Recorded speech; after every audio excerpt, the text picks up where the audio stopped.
And that's the business news for you today. Thank you very much. Thank you.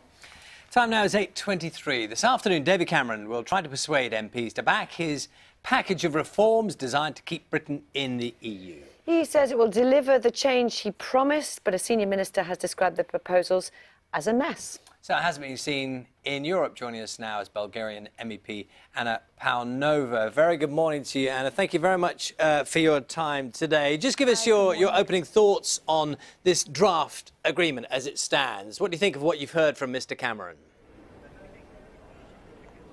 Well, the way we see it and analyze the 4 points is that some of them are very acceptable for most of the member states.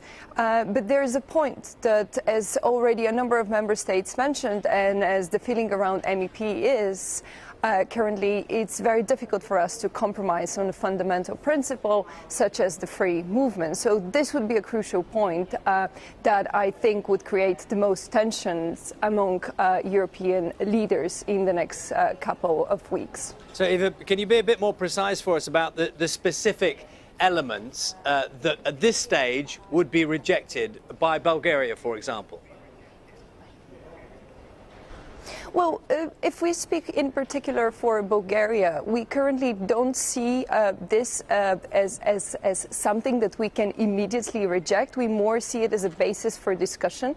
I don't think I would go as far as say this is necessarily discriminatory, but definitely people that would come and contribute to the labour market and work in the UK, if they will not receive, in case of an emergency break clause is enforced, if they would not receive the same in-work benefits, this would be in a way being not an equal citizen to the EU, and in case you go somewhere else to work, this would be the case. You would get this in-work benefits. So it's a topic where we see it more as a basis of discussion and getting to a fair deal for all parties, rather than as something that we would be rejecting the deal because of this point. Yes, you talk about discussions, and David Cameron says, the talks will go on. There's not much time, is there? We're only talking about a couple of weeks before the 28 leaders meet, and they'll have to agree something.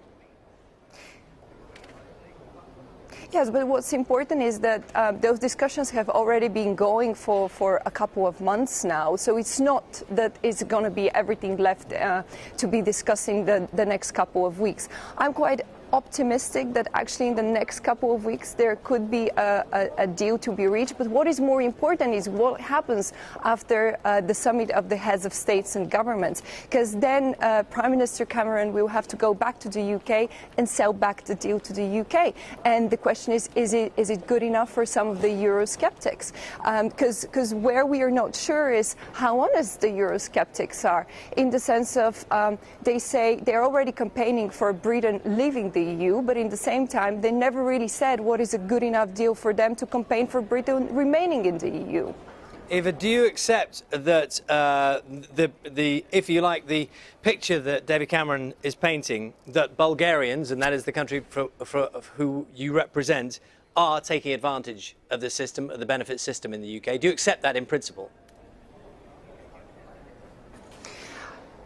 Where I stand very clearly on this topic. If someone, no matter from which country, he or she comes to the UK or another member states and would like to abuse the social system, there are very clear rules that currently exist on a European level that say if you abuse the system, then you cannot take advantage of it. You need to be brought back to your own country where you come from, because this is illegal. So if anyone is taking an advantage illegally from social benefit system across the EU, they need to be brought to justice, and then they need to be maybe returned back to their country, and they need to be not allowed to receive those benefits. So even the way current EU legislation, it very clearly states that, and it's not been just the UK, but a number of member states that refused paying social benefits to people that abuse the system. Eva Paunova, thank you very much for your time this morning. Eva Paunova is a Bulgarian MEP. Right now, the news, travel and the weather wherever you are.